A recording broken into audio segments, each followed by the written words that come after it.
আসসালামু আলাইকুম। এই ভিডিওতে আমরা পড়ব হুন্ডের নীতি নিয়ে। ইলেকট্রন বিন্যাসের জন্য ৩টা নীতি ছিল। একটা ছিল আউফবাউ নীতি, তারপর হুন্ডের নীতি এবং পাউলি বা পলির বর্জন নীতি। আমরা ইতিমধ্যে আউফবাউ নীতি দিয়ে ইলেকট্রন বিন্যাসটা শিখেছি। এবার আমরা হুন্ডের নীতিটা শিখব। হুন্ডের নীতি বলে যে একই শক্তিসম্পন্ন বিভিন্ন অরবিটালে ইলেকট্রনগুলো এমনভাবে অবস্থান করবে বা প্রবেশ করবে যেন তারা সর্বাধিক সংখ্যায় অযুগ্ম বা বিজোড় অবস্থায় থাকতে পারে। প্রথমে আসো দু একটা টার্ম বুঝে নিই। এক নম্বর হচ্ছে একই শক্তিসম্পন্ন বিভিন্ন অরবিটাল কি? একই শক্তিসম্পন্ন বিভিন্ন অরবিটাল দেখো, একই শক্তিসম্পন্ন বিভিন্ন অরবিটাল বলতে 3টি পি অরবিটাল, 5টি ডি অরবিটাল ও 7টি এফ অরবিটালকে বোঝানো হয়। আমরা জানি এই পি অরবিটালে বা পি উপশক্তি স্তরে 6টি ইলেকট্রন থাকে। 6টি ইলেকট্রন থাকে। আবার ডি উপশক্তি স্তরে 10টি ইলেকট্রন থাকে। এবার এই যে পি উপশক্তি স্তর আবার ডি উপশক্তি স্তর, এই শক্তি স্তরগুলোকে আবার বিভিন্ন অরবিটালে ভাগ করা যায়। দেখো, পি উপশক্তি স্তরে 3টা অরবিটাল থাকে। পি উপশক্তি স্তরে 3টা অরবিটাল, পি উপশক্তি স্তরে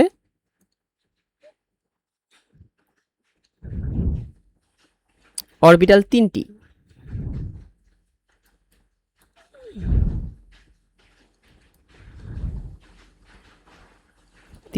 কি কি? পিএক্স, তারপর হচ্ছে পিওয়াই, তারপর পি জেড।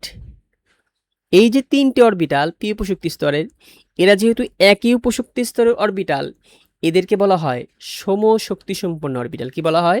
এদেরকে বলা হয় সমশক্তিসম্পন্ন অরবিটাল।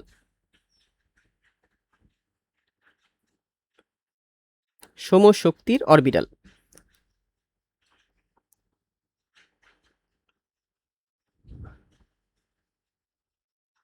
আবার এই যে ডি উপশক্তি স্তর, এই ডি উপশক্তি শক্তি স্তরে 5টি অরবিটাল থাকে। ডি উপশক্তি স্তরে অরবিটাল 5টি।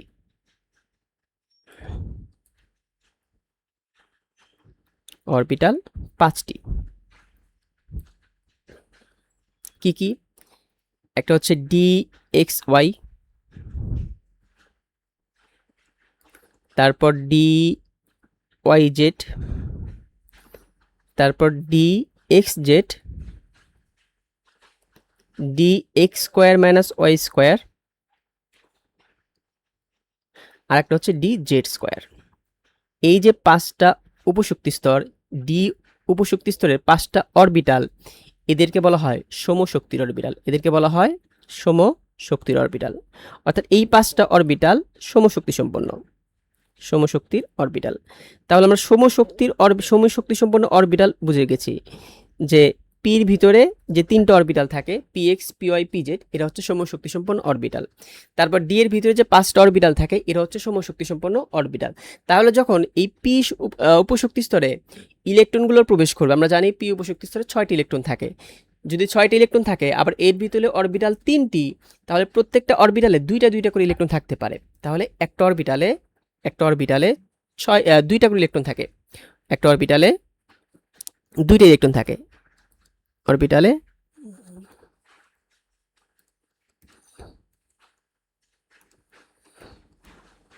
2টি করে ইলেকট্রন থাকে।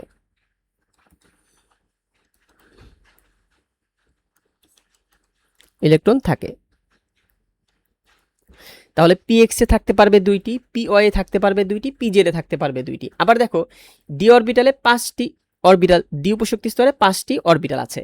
আবার ডিতে তোমার ইলেকট্রন থাকতে পারে 10টি। তাহলে এই যে এই প্রত্যেকটা অরবিটালের ভিতরে সর্বোচ্চ 2টি করে ইলেকট্রন থাকতে পারবে। তো যখন ইলেকট্রনগুলো পি উপশক্তি স্তরে বা ডি উপশক্তি স্তরে, আবার এফ উপশক্তি স্তরেও, আমরা এখানে শুধু পি আর ডিটা নিয়ে আলোচনা করব। তো যখন পি উপশক্তি স্তরে প্রবেশ করবে, তখন ইলেকট্রনগুলো এই যে অরবিটাল আছে, এই অরবিটালগুলোতে এমনভাবে থাকবে যেন তারা সর্বাধিক সংখ্যক বিজোড় অবস্থায় থাকতে পারে। আচ্ছা, তারপর দেখো বলেছে এস অরবিটালের জন্য হুন্ডের নিয়ম প্রযোজ্য নয়, কারণ হচ্ছে এস উপশক্তি স্তরে অরবিটাল একটি, এই জন্য এখানে তোমার হয় একটা থাকবে না দুইটা থাকবে। এই সব অযুগ্ম ইলেকট্রনের স্পিন একইমুখী হবে, এটা একটু পরে বুঝবো। এবার চলো আমরা হুন্ডের নীতিটা একটু ইলেকট্রন বিন্যাস করে বুঝি। ধরো আমরা নাইট্রোজেনের ইলেকট্রন বিন্যাসটা করব।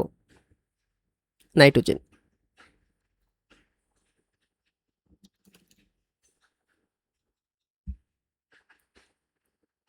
নাইট্রোজেন 7 নম্বরে, তাহলে ইলেকট্রন বিন্যাসটা হবে 1s2 2s2, তারপর হচ্ছে 4টা আর 2p3 3। তাহলে এই যে হুন্ডের নিয়মটা প্রযোজ্য হবে হচ্ছে এই পি উপশক্তি স্তরের ক্ষেত্রে, এবং সবচেয়ে শেষে যেই উপশক্তি স্তরটা থাকবে পি অথবা ডি, সেই ক্ষেত্রে হুন্ডের নীতিটা প্রযোজ্য হবে। তাহলে দেখো এবার আমরা হুন্ডের নিয়ম অনুযায়ী ইলেকট্রন বিন্যাসটা করব। তাহলে 1s2 2s2, তারপর 2px, এক্স উপশক্তি স্তরে 3টা অরবিটাল থাকে, 2px 2py এবং 2pz 2pz। তাহলে দেখো এই যে 3টা ইলেকট্রন আছে পি উপশক্তি স্তরের জন্য, এখন এই 3টে ইলেকট্রন আমি কিভাবে দিব? পি কে 2টা দিয়ে দেব। কয়ভাবে দেওয়া যায় দেখো, একটা হচ্ছে একে 2টা দেওয়া যায় এবং একে একটা দেওয়া যায়, কিন্তু এক্ষেত্রে কি হয় এক্ষেত্রে, আচ্ছা আরেকটা কিভাবে দেওয়া যায়, আরেকভাবে ইলেকট্রন বিন্যাসটা করা যায় কিভাবে দেখো, nitrogen 7 1s2 2s2 2px 2py এবং 2pz। এবার কি করব, এবার এই px এ 2টা না দিয়ে সবগুলোতে একটা একটা করে দিয়ে দেব। তাহলে 1 1 1। তাহলে দেখো এই যে এই দুইভাবে দেওয়া যায়, কিন্তু উপরেরটার সাথে আর নিচেরটার সাথে পার্থক্যটা কি? পার্থক্যটা হচ্ছে আমি এখানে প্রত্যেকটাকে প্রথমে একটা একটা করে দিয়েছি, এবং এটাতে প্রথমে 2টা দিয়েছি তারপরে একটা দিয়েছি। এই ক্ষেত্রে বিজোড় ইলেকট্রন সংখ্যা হয়েছে একটা, আর এখানে বিজোড় ইলেকট্রন 3টা। তো হুন্ডের নীতি কে বলে? হুন্ডের নীতি বলে যে এমনভাবে প্রবেশ করবে যেন তারা সর্বাধিক সংখ্যক বিজোড় অবস্থায় থাকতে পারে। তাহলে দেখো নিচের ইলেকট্রন বিন্যাসটাতে সর্বাধিক সংখ্যক বিজোড় অবস্থায় আছে, তাহলে হুন্ডের নীতি অনুযায়ী সঠিক ইলেকট্রন বিন্যাসটা হবে নিচেরটা। এটা হচ্ছে হুন্ডের নিয়ম অনুযায়ী ইলেকট্রন বিন্যাস, হুন্ডের নীতি অনুযায়ী, হুন্ডের নীতি অনুযায়ী।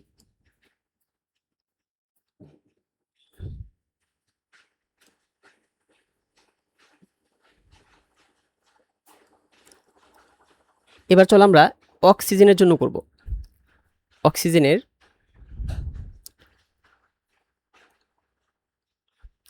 অক্সিজেন হচ্ছে 8 নম্বরে।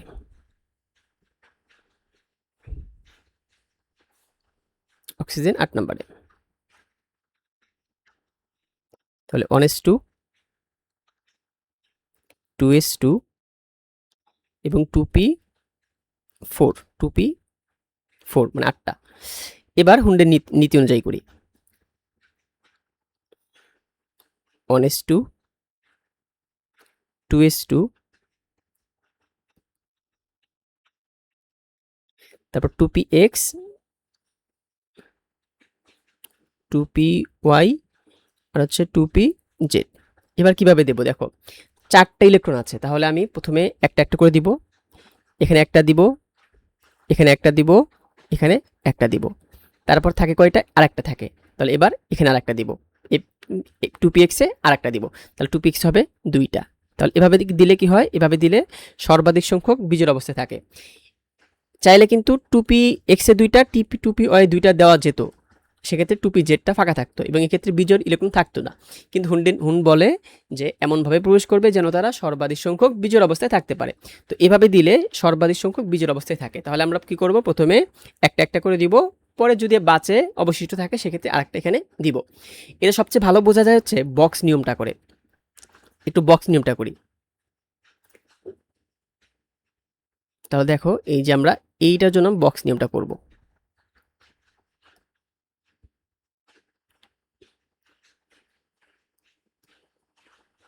এখানে 3টা অরবিটাল আছে, তাহলে 3টা বক্স দেব, 3টা বক্স দেব।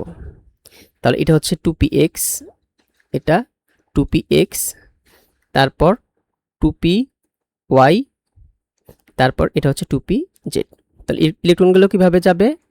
ইলেকট্রনগুলো এভাবে যাবে, 2px এ যাবে একটা, 2py এ যাবে একটা, আর 2pz এ যাবে একটা। এবার আসো অক্সিজেনের ক্ষেত্রে আসো।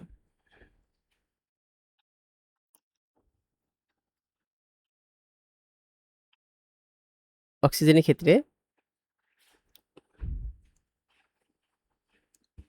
তো এই 3টা বক্স করব, 2px এর জন্য একটা, 2py এর জন্য একটা, 2pz এর জন্য একটা। তাহলে 2px এ প্রথমে প্রথমে একটা একটা করে দিয়ে দিব। তাহলে 2px এ প্রথমে যাবে একটা, তারপর যাবে আরেকটা, 2pz এ যাবে একটা। তাহলে হয়েছে কয়টা? 3টা। আর থাকে কয়টা? যেহেতু 2p4 এ 4টা যাবে, তারপর আরেকটা দিয়ে দেব, আরেকটা দিয়ে দেব। এবার খেয়াল করো, দেখো এই যে এটা একটা ইলেকট্রনের জন্য, এইটা একটা ইলেকট্রন, এটা একটা ইলেকট্রন, এই 3টা দেখো একই দিকে দিয়েছি। এটা হচ্ছে ইলেকট্রন কোন বরাবর ঘুরবে?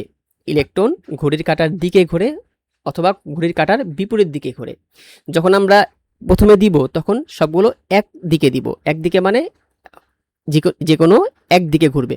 ওই যে আমরা পড়েছিলাম আগের স্লাইডে যে এই সব অযুগ্ম ইলেকট্রনের স্পিন, স্পিন মানে কি? ঘূর্ণন। স্পিন মানে কি? ঘূর্ণন। স্পিন মানে বোঝায় ঘূর্ণন, ঘূর্ণন একইমুখী হবে। এই যে এখানে দেখো বক্সের ভিতরে যেই তোমার এই চিহ্নগুলো, এই যে এগুলো এদিকে, এগুলো ঘূর্ণনের দিক বোঝায়। তাহলে এগুলো আমরা সব একদিকেই দিব। তারপর হচ্ছে যখন আমরা পরের বার দিব তখন হচ্ছে বিপরীত দিকে দিব।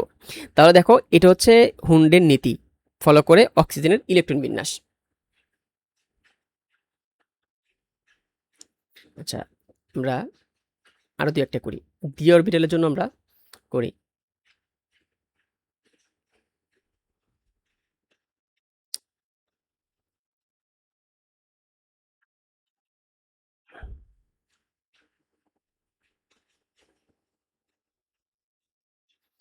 সব মুছে দিই এগুলা।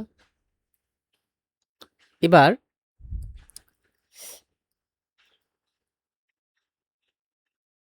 ক্লোরিনের জন্য করব, আগে সালফারের জন্য করি। সালফার, সালফার হচ্ছে 16 নম্বরে আছে। ইলেকট্রন বিন্যাসটা কেমন? 1s2, 2s2, 2p6, 3s2, আর থাকে কয়টা? 10, 12 আর 4টা, 3p4, 3p4। এবার হুন্ডের নীতি অনুযায়ী করব। 1s2, 2s2, 2p6। এবার কি 2p6 এ ভাঙাবো? না, ভাঙাবো না। একদম সবচেয়ে শেষের যে পি অথবা ডি থাকবে তাকে ভাঙাবো, কারণ এগুলোতে তোমার ইলেকট্রন 6টাই গেছে, 6টায় প্রবেশ করেছে। তো এখানে তো আর হুন্ডের নীতি এখানে প্রযোজ্য হবে না, কারণ কি এখানে বিজোড় থাকার সম্ভাবনাই নেই। কোথায় সম্ভাবনা আছে? এখানে সম্ভাবনা আছে, কারণ এখানে সবগুলো যায় নাই। এই জন্য আমরা হুন্ডের নীতিটা সবচেয়ে শেষ যে শক্তি স্তর সেখানে অ্যাপ্লাই করব। 3s2, তারপর এই যে 3p, 3px, 3py, 3pz। তাহলে কি করব? এখানে প্রথমে একটা করে দিয়ে দেব। এখানে যদি একটা করে দেই তাহলে 3টা হবে, এবং পরে আরেকটা এখানে দিব, আরেকটা এই যেখানে দেব।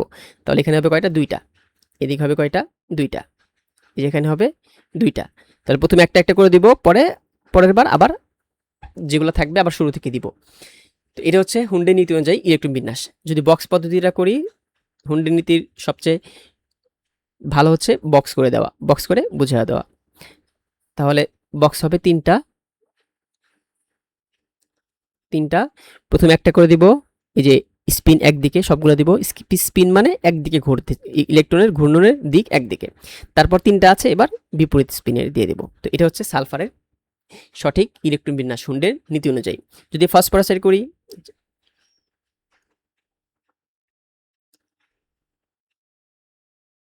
ফসফরাসের ক্ষেত্রে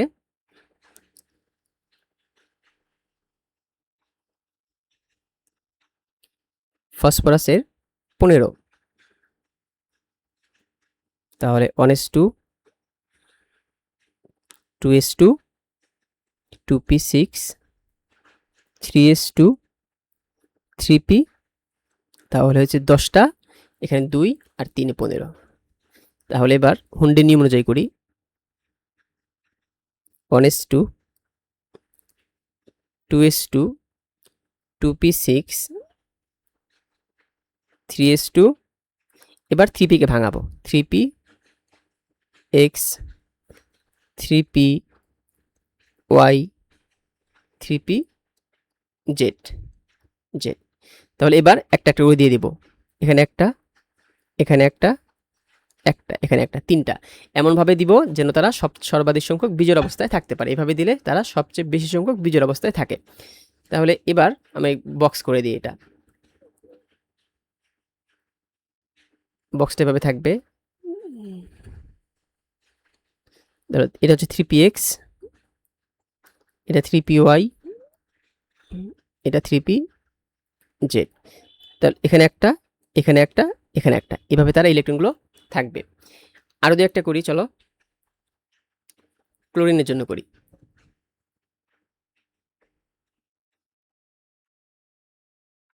ক্লোরিন, ক্লোরিন হচ্ছে 17 নাম্বার।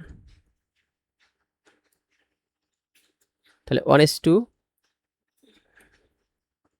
2s2 2p6 3s2,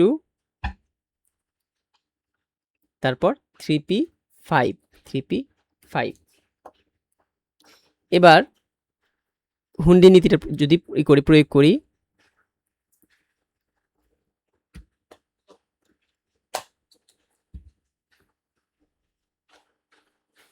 তাহলে দেখো 1s2 2s2 2p6 3s2 এবং 3p, এখানে 3px 3py 3pz z। আগে একটু বক্সটা করি, তারপর আমরা ইলেকট্রনটা দেব। তাহলে দেখো আগে বক্সটা করি।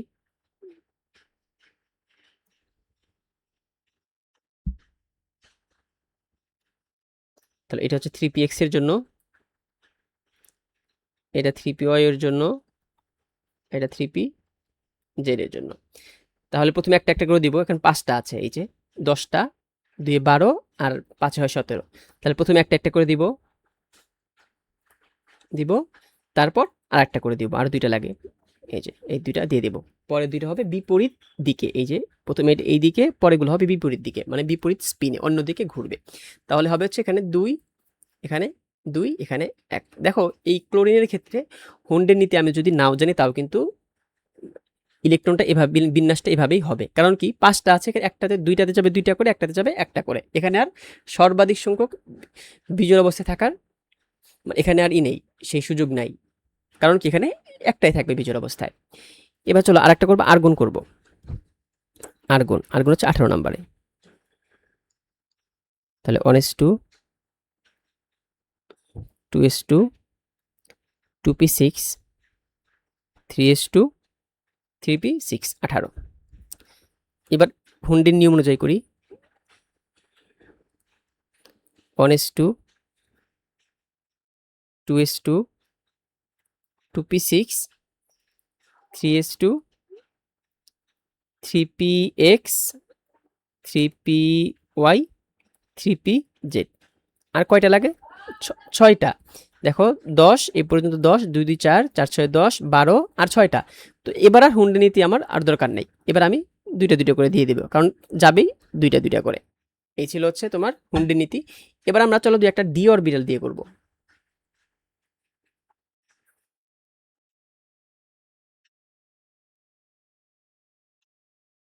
ডি অরবিটাল দিয়ে দেখো আমরা আয়রন দিয়ে করব, Fe26, আয়রন 26 26। তাহলে দেখো আয়রন হচ্ছে, তাহলে 1s2 2s2 2p6 3s2 3p6, তারপর হচ্ছে 4s, 4s এ যাবে 2টা, আমরা জানি 4s এ আগে যায়, এবং তারপর যাবে 3D-তে, তারপর যাবে হচ্ছে 3D-তে। 3D-তে কয়টা যাবে? 3D-তে এই পর্যন্ত 18, 2 হচ্ছে 20, আর থাকে 6টা। তাহলে 3D যাবে 6টা। আগে কিন্তু 4S যাবে, কিন্তু 4S কেন পরে লিখেছি? তোমার ক্রমিক নাম্বারটা ঠিক রাখার জন্য আর কি। 4 যেহেতু পরে, এই জন্য 4S পরে লিখেছি, কিন্তু আগে যাবে 3D-তে। এবার আসো হুন্ডের নীতি অনুযায়ী করি।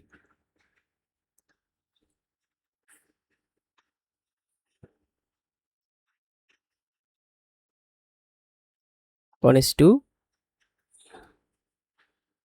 2:2,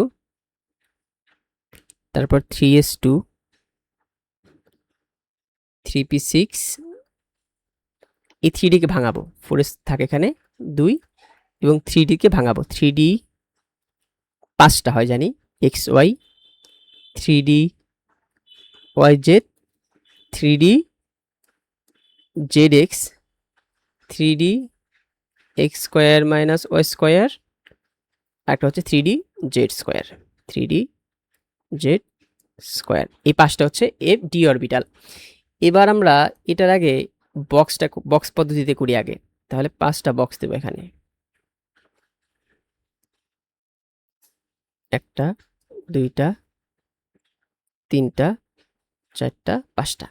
তাহলে এটা হবে হচ্ছে 3D XY, 3D YZ, 3D